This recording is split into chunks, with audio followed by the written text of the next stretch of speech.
guys. Okay, so this video is going to be about solving equations about inverse operations. So what we're going to do is we're going to first learn what inverse operations even are, and then we're going to solve one-step equations. So solving one-step equations actually isn't very difficult of a topic. Um, so that's why we're going to kind of do it during the week, and then it's creating the equations that sometimes can get difficult. So let's go ahead and practice a little bit. So in this, an inverse operation is basically the opposite, if you want to think about it, of what is of an operation. So in this case right here, in this equation, right, we have a mystery number plus 23 equals 90. Well, in order to find it, you're probably going to do 90 minus 23. That was probably how you're going to find x. And what you're doing in your brain is actually the inverse of addition. You're like, okay, if what is currently happening is addition, I can undo whatever is happening with subtraction. Same thing with subtraction to addition. So if you're like, okay, a mystery number minus 12 is 74. How am I going to figure this out? Well, I can add 12. That would undo it, and then we would figure out what our mystery number is. So if we can just remember that the inverse of addition is subtraction, like they undo each other, the same thing goes for multiplication and division. That's terrible, Arrow. The same thing goes for multiplication and division. So that is 4 times x, right? So what number times or 4 times a mystery number would give you 48? So in order to do this, we need to divide by 4. And the reason why we do it on both sides is because on this, and I'll actually come up here.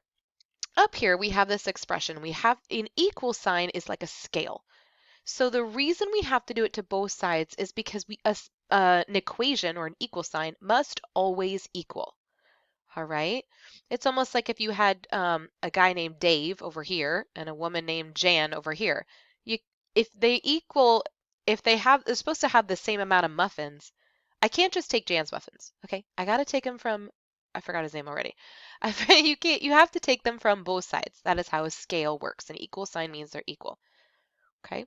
So the first thing to figure out is what is currently happening. Oh, it's multiplication. That is 4 times x. So how do I undo multiplication? What's its inverse operation? Then you can be like, oh, it's division. That's how you undo it. So we have multiplication and then division. They undo each other as well, okay? And this will make sense in a little bit, but I wanted to just show you like that's what an inverse operation is. These are your notes that are in your announcements, so you can go ahead and see. So let's show what that looks like. In this example, we have a mystery number, a variable, plus 19 equals 42. All right, so in order to figure out what number plus 19 would 42, I need to undo this expression, okay? So what is currently happening? Well, the current operation is addition. You're like, oh, okay. So if that's addition, how can I undo addition? Well, the inverse operation is subtraction. So sometimes that's the first step. Like, oh, okay, let me figure out the inverse operation, then I'll worry about the numbers. So how to undo addition is subtraction. So that's great. We did that. Now I have to get rid of this pesky 19 because I'm trying to figure out what this mystery number is. Because positive 19 minus 19 is just going to give us 0. They actually end up like canceling each other out. But also, the whole reason we're over here to do this is we're trying to figure out what in the world 42 minus 19 is. But I can't just do 42 minus 19 on the left-hand side. I'm so sorry. I can't just do 42 minus 19 over here. It's only fair that I do that here. So these will end up canceling each other out, and we are just left with x. If you really wanted to write x plus 0, feel free, but there's no point. So these will cancel. So we have x, and then 42 minus 19 is 23. Look at that. I love this rainbow colors. All right, we're doing great. Ready for another one? Okay. So we have a mystery number plus 12 equals 32. Well, eventually I want to figure out what x is, okay? That's the goal. I'm like, I need to figure out what x is. So what is currently happening? That's step 1. What is currently happening? Addition. How do I undo addition? Oh, subtraction. That is the inverse operation of addition. Now so that just means I need to subtract 12 from both sides because it's only fair. So you take that 32 and you minus 12 and you will get a beautiful 20. And that would be your final answer. Now some of you guys can look at this and you know that 20 plus 12 is 32, and that's great. When we're just doing one-step equations, feel free to just know what that is, but this is going to help you just verify and check your work. Okay, let's go to another one. In this example, figure out step 1. What is happening? Step 1. What is happening between the 3 and the x? That is multiplication. Okay, so step 1, figure out what in the world is happening and then undo it. So if you're like, I'm really not sure, so you can write this in your notes. What operation is happening? That's how you spell happening.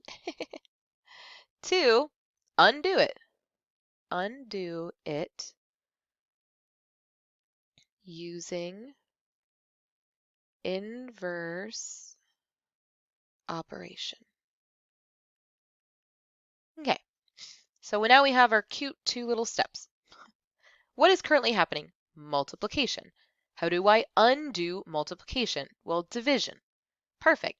So you can either write divided by 3, you can write it like this if you really wanted to do that, or